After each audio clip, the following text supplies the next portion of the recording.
Hey, in this video I'm just going to give you a little tour of the final project, which is working with the separating axis theorem. And we'll see what kinds of things are already put together for you and what you need to do. So I'm in Visual Studio, and I also have the final project document open, so you can see the description of the algorithm, some visuals for it, and also the two parts of the assignment. Part one, implementing the SAT algorithm. So you'll find a bunch of to-do items in the code, and you are to do those. And you can see that there are three files: polygonrenderer.cpp, polygoncollider.cpp, and gamestate.cpp. These are the ones that you'll need to focus on. They have these functions that you need to implement. The rest of the code is really just structure for those parts, putting them together, making them do something on the screen. The second part of the project is making a game application. So once you implement the SAT algorithm and all that stuff is working correctly, make a copy of your project and use that copy to make a small game. So there's some directives in here for that. So in Visual Studio, let's go through the code a little bit. The main file is not much to really look at. It is intentionally just setting up the program and letting the game object handle everything. The game object handles input events, handles the input state, like keyboard being held down. There's time for it to update the physics and a chance for it to render onto the screen before it all starts over again, each frame. In Polygon Collider is where you're going to see the bulk of things. So Polygon Collider starts off with one of the classes that I gave you. This is SAT projection, and this just represents a single projection. So it has a minimum, a maximum, just like the bounds of how that projection is applied to a certain axis. So it's given that axis as well. And you can look at Polygon Collider.h, I believe, is where that class exists. So SAT projection has a single axis and a min and a max value along that axis as like bounds. It's like a line segment. So in Polygon Collider.cpp, let's skip on down all the way to SAT get MTV.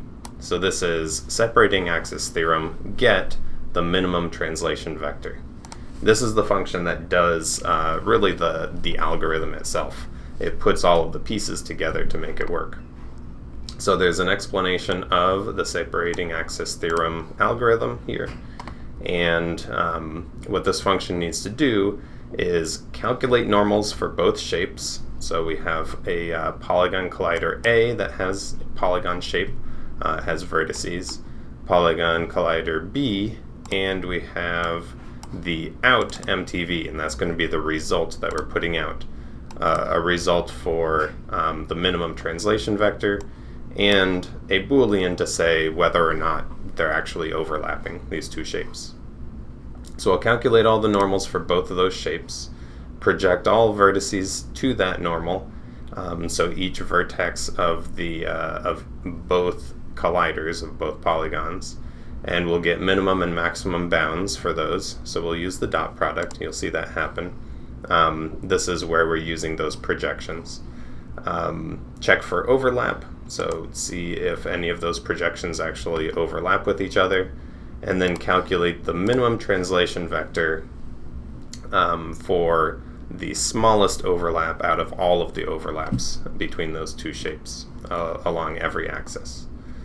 So there's some setup already here for you. This gets the transformed vertices, so you don't have to worry about that, rotation and translation and stuff. We call the getNormals function, which is one that you have to implement. And then it combines all the normals into this list of normals.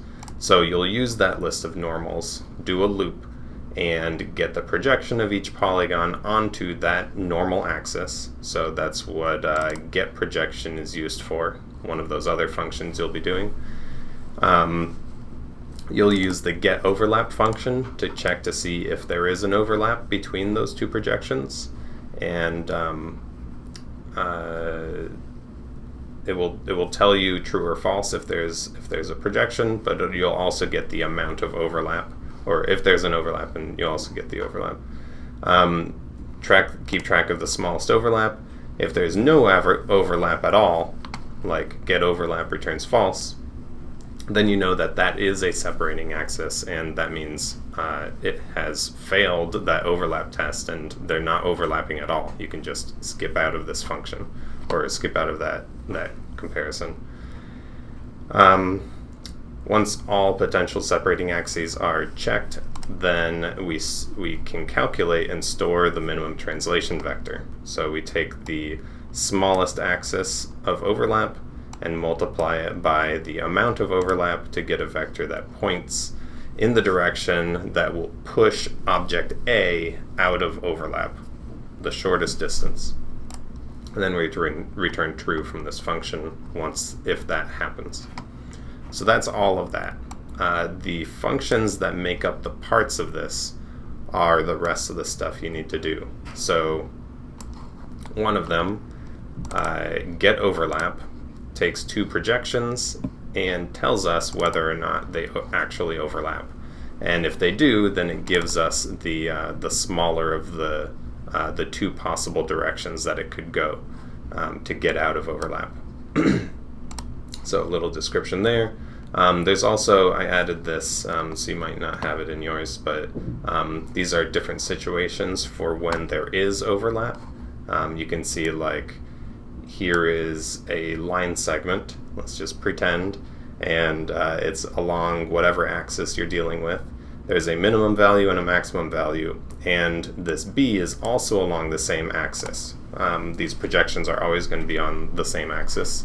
So we can compare them one-dimensionally. We can say, all right, well, this min for B is between the min and max of A. So we can tell that there's an overlap. And there are two directions you could push A so that it would get out of overlap. You can push it to the left, which looks like the shorter way, or you could push it to the right, which would be really far, but that's another option. We want to choose the smaller of the two directions. And this is the amount of overlap we're going to return, negative this much, to push A out of overlap. So there are other situations, like if the overlap is shorter to the right, positive direction, we want to move A to get it out of overlap, and other ones like if A is completely contained by B, or if B is completely contained by A. And so you have to write the logic to detect those different situations and calculate how much overlap, what's the shortest direction to go in these different cases. In getNormals, we are making a loop over all of the edges of a polygon. You're given the vertices, so an edge is the line segment connecting two vertices. So you need to make a vector that is connecting those two vertices and treat that as your edge, normalize it, and calculate the normal of that, the perpendicular vector of that. We'll store all of those normals and make sure you hit all of the edges of the polygon. And it can be any sided polygon. It doesn't just have to be squares. It happens to be squares in the demo, but we can use any convex polygon. So this should work for those. Don't just do 4 edges. Don't assume 4 edges. All right, let's get normals. And then get projection is taking a bunch of vertices and getting that one-dimensional projection of all of those vertices squished down onto a single axis. And this is a place where the dot product is really, really useful. So it tells you loop through each vertex, calculate the dot product of your vertex with that axis, and then you'll go through and see, all right, is this dot product less than my minimum? If so, then set my minimum to that value. If it's greater than the maximum, then set the maximum to that value, so that in the end we end up with the bounds, the outer bounds of this projection. Right? So here's a polygon. If it's projected onto a horizontal axis, then we're just flattening it out with the minimum as the smallest x value and the maximum as the greatest x value. But those values are only because we're projecting on this horizontal axis. You can do it with any axis using the dot product, and that's what it's for. Alright, so got that.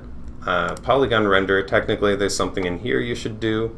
The draw function, you want to be able to loop through all of your vertices here, all of these points. I put them into this points list for you, vector, and draw lines between them. So 2 points makes 1 line, so use GPU line to draw between every one of those vertices to make the edges. You might have already done this in class. And then game state has the last piece. Let's see. Game state handles a lot of stuff, so there's a few things in here. Setting up the objects, so like these are the actual shapes of those objects. You could change them if you wanted to change these vertices and try things out. Their starting positions and all that. What key presses actually do things in the game.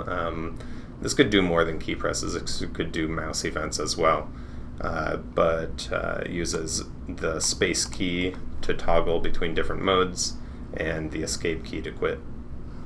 We've got handle input state, which lets you move with arrow keys and WASD, and rotate with Q and E, and the other object rotates with comma and period. Those are the less than and greater than keys. In the physics update function is where you have stuff to do.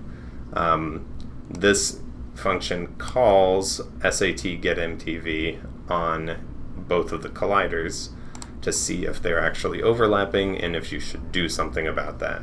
So if they are overlapping, then we check to see which collision mode we're using. There are 3 collision modes. One of them doesn't do anything, it just allows them to overlap, but it sets the got collision to true so that you can draw the minimum translation vector later. So you know that you should draw it. When the collision mode is displace, these 2 objects should be pushed away from each other, just moved. Their position should be changed so that they are not overlapping anymore. The best way to do that is you have your MTV, the minimum translation vector, to push them out of overlap.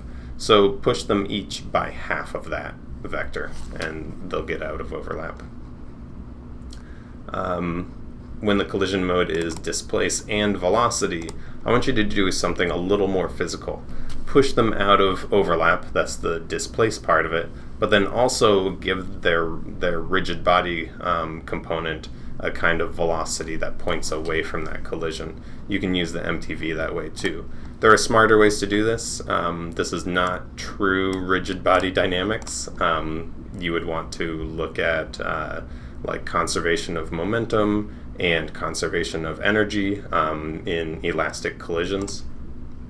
And if you wanted to do it really physically, but I'm only asking you to just do get close, apply some velocity, and it'll be fine. So yeah, I think that's it. I think that's all of it. If you have any further questions, just hit me up. Let me know. See you later.